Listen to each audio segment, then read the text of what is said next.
கடகராசிக்காரர்களுக்கு எத்தகைய ஒரு ஆங்கில புத்தாண்டாக இருக்க போகிறது அப்படிங்கிறது நம்ம பார்க்க போகிறோம். செலவுகள், அலைச்சல்கள், கைக்கு வந்தது வாய்க்கு வரவில்லை, நிறையா விஷயங்கள் நம்ம சேஸ் பண்ணிகிட்டே இருக்கிறோம், இன்னும் கைக்கு வந்த பாடு இல்லைங்கிற மாதிரி அமைப்பே கொஞ்சம் இருக்குது. குரு 12ஆம் இடத்துலேருந்து 6ஆம் இடத்துக்கு கனெக்ட் பண்ணி கடன், நோய், வம்பு வழக்குகளை கொஞ்சம் கொடுத்து கைக்கு வந்தது வாய்க்கு வரவில்லைங்கிறனால அதிகமாக சேவ் பண்ண முடியாமல் செலவுகள் அதிகமாக ஆகக்கூடிய அமைப்புகள் ஜூன் மாதம் கடகராசிக்காரருக்கு இருக்குது. இது 12 வருஷத்துக்கு ஒரு தடவை குரு உச்சமடைகிறார் கடகராசியில்.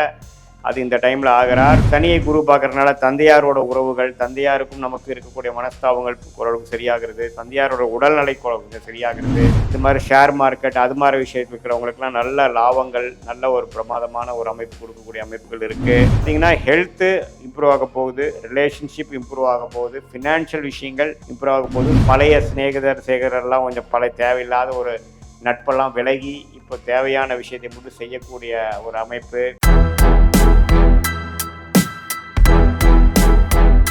வணக்கம், நான் உங்கள் அன்பான சயின்டிஃபிக் வேதிக் அஸ்ட்ராலஜர் அஸ்ட்ரோரண்டி பேசுகிறேன்.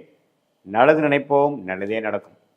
இப்போ பார்த்தீங்கன்னா நம்மளோட வீடியோஸ் சயின்டிஃபிக் வேதிக் அஸ்ட்ராலஜி முறையில் அடுத்த வரக்கூடிய காலகட்டங்கள் எப்படி இருக்க போகிறது, நம்மளுடைய கர்மா எப்படி செயல்படுகிறது, அது ஒளி தத்துவம் எப்படி நம்மளுடைய பலாபலன்களை நிர்ணயிக்க உதவுகிறது அப்படிங்கிற விஷயத்தை நம்ம அறிவியல் சார்ந்த முறையில் பார்க்குறோம். எந்த விதத்திலும் மிகைப்படுத்தாமல், பரிகாரங்கள் அது மாதிரி மூடநம்பிக்கையில் போகாமல் சயின்டிஃபிக்காக நம்ம பார்த்து கொண்டிருக்கிறோம். அந்த வகையில் பார்த்திங்கன்னா 2026 கடகராசிக்காரர்களுக்கு எத்தகைய ஒரு ஆங்கில புத்தாண்டாக இருக்க போகிறது அப்படிங்கிறது நம்ம பார்க்க போகிறோம்.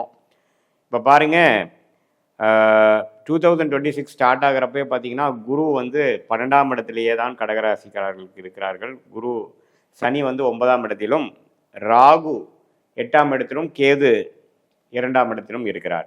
ஸோ இந்த அமைப்பு பார்த்தீங்கன்னா மே மாதம் வரைக்கும் இப்படி இருக்குது. மே மாதத்துக்கு அப்புறம் ஜூன் மாதத்திலேருந்து குரு ராசிக்குள்ளே உச்சமடைகிறார். அது ஒரு அருமையான அமைப்பு.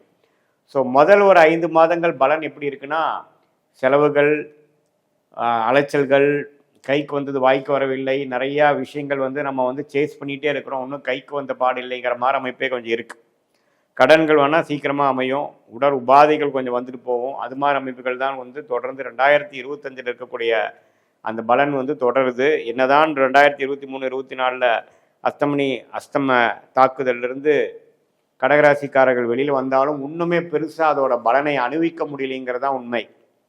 ஸோ அந்த அமைப்பில் பார்த்தீங்கன்னா முதல் 5 மாதங்கள் குரு 12ஆம் இடத்துலேருந்து 6ஆம் இடத்துக்கு கனெக்ட் பண்ணி கடன், நோய், வம்பு வழக்குகளை கொஞ்சம் கொடுத்து கைக்கு வந்தது வாய்க்கு வரவைங்கிறனால அதிகமாக சேவ் பண்ண முடியாமல் செலவுகள் அதிகமாக ஆகக்கூடிய அமைப்புகள், பெற்றோர்களுக்கு உடல்நல கோளாறுக்காக செலவு பண்ணுறது, ஒரு சுப விஷயத்துக்காக செலவு பண்ணுறது, ஒரு வசதிப்படுத்திக்கிறது, வீட்டுக்கு வசதிப்படுத்திக்கிறது, வண்டி வாகனம் வாங்குறதுக்கு, பழைய வண்டி கொடுத்து புதிய வண்டி அப்கிரேட் பண்ணுறது, வீட்டை வசதிப்படுத்திக்கிறது, கிச்சனை மாடர்ன் கிச்சனாக பண்ணிக்கிறது, இன்னும் கொஞ்சம் மேலே ஒரு கட்டடம் கட்டுறது, இது மாதிரி ஏதோ ஒரு சுப செலவுகள் செய்து கையில் வருமானம் தங்க மாட்டேங்குதுங்கிற மாதிரி ஒரு அமைப்பு போய் கொண்டு இருக்கக்கூடிய கடகராசிக்காரர்களுக்கு 2026 ஜூன் மாதத்துலேருந்து பார்த்தீங்கன்னா ராசிக்குள்ள உச்ச குருவாக ராஜயோகாதிபதியாக செயல்பட்டு ஒரு அருமையான பீரியட். என்னதான் அஸ்தம சனி முடிந்து அடுத்த வருடங்களில் பெருசாக பலன் இல்லைனாலும் 2026 ஓரளவுக்கு நம்மளுக்கு அஸ்தம சனி முடிஞ்சிருச்சுடாங்கிறத உணரக்கூடிய ஒரு அற்புதமான ஒரு காலகட்டமாக 2026 ஜூன் மாதம் கடகராசிக்காரருக்கு இருக்குது. இது 12 வருஷத்துக்கு ஒரு தடவை குரு உச்சமடைகிறார் கடகராசியில். அது இந்த டைமில் ஆகிறார். ஸோ அது உங்களுடைய ராசியாக இருக்கும் பொழுது 5ஆம் இடம் என்று சொல்லப்படுகிற புத்திரஸ்தானம், குழந்தைகள் எதிர்பார்க்குறவங்களுக்கு குழந்தை ஆகிறது, குழந்தைகள் செல்வம் கிடைக்கிறது, குழந்தைகளால் அனுகூல செய்தி வருவது, அவங்களால சில விஷயங்கள் சொன்னால் கேட்க மாட்டேங்கிறாங்க, ஒரு மாதிரி புரிதல் இல்லாமல் போயிட்டுருக்கு, அவங்களோட விஷயங்கள் ஒன்றுமே திருப்தியாக வரலைங்கிற விஷயத்தில் ஓரளவுக்கு நல்ல ஒரு சுப விஷயங்கள் நடக்கக்கூடிய அமைப்புகள், குழந்தைகள் மூலமாக, பூர்வ புண்ணியம் மூலமாக, நம்மளுடைய பூர்வீகத்தில் இருக்கக்கூடிய சில விஷயங்கள் சால்வ் ஆகக்கூடிய அமைப்புகள். அதே சமயத்தில் 7ஆம் இடத்துல நம்ம குடும்பத்தில் ஒரு நிம்மதி இல்லாத சூழ்நிலை, உற்றார் உணர்வுகளில் ஓரளவுக்கு ஒட்டுதல் இல்லாமல் ஒரு மாதிரி போயிட்டு இருக்கிறது. 2023, 24 சில சங்கடங்கள் ஆனது இன்னைக்கு வரைக்கும் அது சரியாக மாட்டேங்குதுங்கிற மாதிரி அமைப்புகள் எல்லாமே கொஞ்சம் பேச்சப் பண்ணுற மாதிரி ஓரளவுக்கு பழையை தாண்டி புதுசுக்கு வந்துட்டோம் நாங்கள் அப்படிங்கிற மாதிரி ஒரு அமைப்பு கொடுக்குது. அதே சமயத்தில் 9ஆம் இடங்கிற பாகிஸ்தானத்தில் இருக்கக்கூடிய சனியை குரு பார்க்கறதுனால தந்தையாரோட உறவுகள், தந்தையாருக்கும் நமக்கு இருக்கக்கூடிய மனஸ்தாபங்கள் ஓரளவுக்கு சரியாகிறது. தந்தையாரோட உடல்நிலை கொஞ்சம் சரியாகிறது. அவருடைய ஆசீர்வாதம், அவர் மூலமாக நமக்கு சில பெனிஃபிட்ஸ் கிடைக்கிறதுங்கிற மாதிரி சில அனுகூலமான சில விஷயங்கள் நடக்கக்கூடிய அமைப்பாக இருக்குது.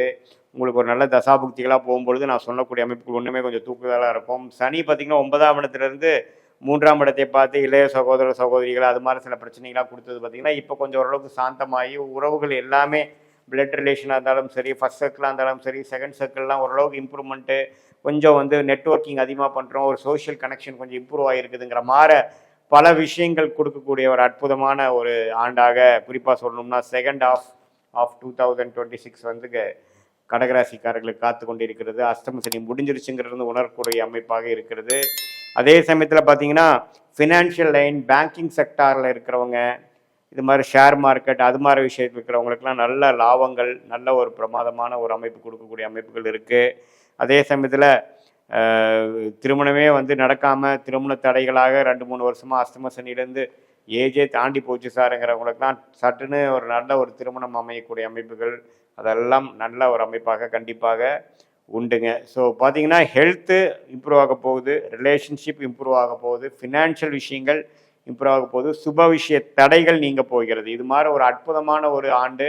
2023 பிரச்சனைக்குள்ளே போன கடகராசிக்காரர்கள் இப்போ 2026 முழுசாக வெளியில் வரக்கூடிய அற்புதமான ஒரு ஆண்டாக 2026 குறிப்பாக சொல்லணும் செகண்ட் ஆஃப் வருகிறது. மாணவர்கள் பார்த்திங்கன்னா முதல் இருக்கிறதோட கொஞ்சம் கிளாரிட்டியாக கொஞ்சம் மெச்சூரிட்டி, பழைய சேகரெல்லாம் கொஞ்சம் தேவையில்லாத ஒரு நட்பெல்லாம் விலகி இப்போ தேவையான விஷயத்தை மட்டும் செய்யக்கூடிய ஒரு அமைப்பு. கொஞ்சம் ஓரளவுக்கு பையனுக்கு பொறுப்பு வந்துருச்சுங்க. இப்போ தான் அவன் என்ன பண்ணணும், என்ன படிக்கணுங்கிறதுல ஒரு தெளிவு பெறுகிறான். அப்படிங்கிற மாதிரி அமைப்பு கடகராசி மாணவர்களுக்கு கண்டிப்பாக கிடைக்கக்கூடிய அமைப்புகள் உண்டு. அவங்க மேற்படிப்பு படிக்கிறதுக்கு வேணுங்கிற உத்வேகம், காம்படிட்டிவ் எக்ஸாம்ஸ் ட்ரை பண்ணிட்டு இருக்கிறவங்களுக்குலாம் காம்படிட்டிவ் எக்ஸாம்ஸில் நல்லா ப்ரிப்பரேஷன் பண்ணி எழுதி கிளியர் பண்ணக்கூடிய அமைப்புகள் எல்லாமே கடகராசிக்காரர்களுக்கு அருமையான ஒரு அமைப்பு. ஏன்னா உச்ச குரு, அது குருவே ராஜயோகாதிபதியாக இருந்து செயல்பட்டு உச்ச குருவாக வருகிறார். இதுவரை விரயங்களையும் பிரச்சனைகளையும் கைக்கு வந்தது வாய்க்கு வரவில்லைங்கிற மாதிரி சில கடன் உபாதைகளை கொடுத்து கொண்டிருந்த அந்த குரு நல்ல சாதகமான நிலைமைக்கு மாறும் பொழுது 2026 முடியும் பொழுது ஓரளவுக்கு நல்லாவே சரியாயிடுச்சு. பிரச்சனைகள்லேருந்து மீண்டும் ஓரளவுக்கு அடுத்த லெவல் வாழ்க்கைக்கு நோக்கி வரக்கூடிய அமைப்புகள் உண்டு. அதே மாதிரி சீனியர் சிட்டிசனுக்கும் பார்த்தீங்கன்னா உடல் உபாதையினாலையும் இந்த டயபெட்டிஸு, இந்த கொலஸ்ட்ரால் இஷ்யூஸு, பிபி, சுகர் அது மாதிரி விஷயங்களால் பாதிக்கப்பட்டவங்களுக்கெல்லாம் ஓரளவுக்கு மெடிசன் கண்ட்ரோல் பண்ணி ஓரளவுக்கு உடம்பு உபாதைகள் இல்லாமல் ஓரளவுக்கு சீராக வாழக்கூடிய அமைப்புகளும் கடகராசிக்காரர்களுக்கு இருக்குது. இது பார்த்திங்கன்னா ஒரு பொதுவான பலனை தவிர உங்களுடைய ஜென்ம ஜாதகத்தில் நீங்கள் பிறந்த தேதி, பிறந்த நேரம், பிறந்த ஊரை வைத்து நம்ம அமைத்து நீங்கள் எந்த லக்னத்தில் வந்திருக்கீங்க, எந்த லக்னத்தில் இப்போ நடக்கக்கூடிய தசாபுக்திகள் சிறப்பான தசாபுக்திகளா, ராஜயோக தசைகளா, அல்லது வரக்கூடாத திசைகள் போய் கொண்டிருக்கிறதா, அல்லது நியூட்ரலான திசைகளா, உங்களுடைய 9 கிரகங்களும் ஜாதகத்தில் எப்படி இருக்குது, எந்தெந்த நட்சத்திரத்தில் இருக்குது, இதெல்லாம் நம்ம சயின்டிஃபிக் வேதிக் அஸ்ட்ராலஜி முறையில் துல்லியமாக நம்ம பார்த்து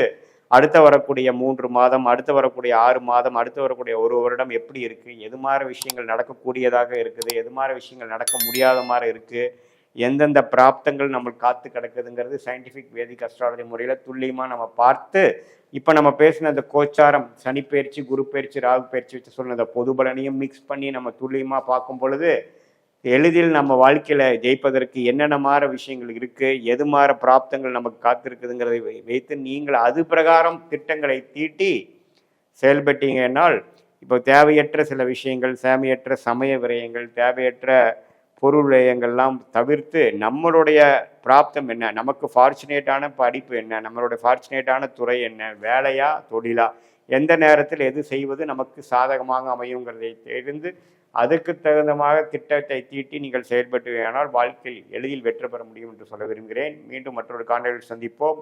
நன்றி, வணக்கம்.